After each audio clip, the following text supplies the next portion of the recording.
Je vais vous faire une confidence. En juin dernier, j'ai animé, je crois, plus de 20 journées de formation.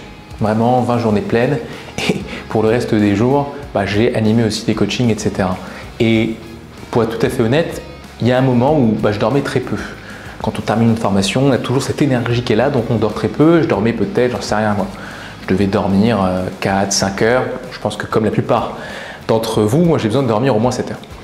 Et bizarrement, et c'est quelque chose que je n'ai pas compris tout de suite, j'animais de meilleures formations les lendemains de ces nuits courtes.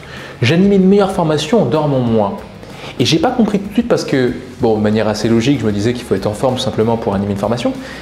Mais j'ai compris avec le temps, et c'est toujours le cas aujourd'hui, que dormir moins me permettait d'accéder à quelque chose qui allait permettre de maintenir l'attention, qui allait permettre de développer l'écoute, qui était le lâcher-prise. Quand on dort moins, en tout cas c'est mon cas et c'est peut-être le vôtre, on a cette espèce de liberté qui fait qu'on contrôle moins parce qu'on n'a pas les moyens de contrôler. On n'a pas la ressource pour contrôler. Et c'est pour moi un point important que je voulais évoquer aujourd'hui. Aller vers ce lâcher-prise. Si vous voulez maintenir l'attention dans la durée, être écouté, vous devez leur montrer que vous savez faire aussi du Fabrice Lucchini, du fameux Monsieur Libre. Je sais que pour certains, c'est aller à l'opposé de ce qu'est la prise de parole, c'est-à-dire quelque chose de cadré, de structuré, de clair, mais au fond, nous sommes tous des êtres humains et nous avons besoin d'avoir quelque chose qui sort un peu du cadre.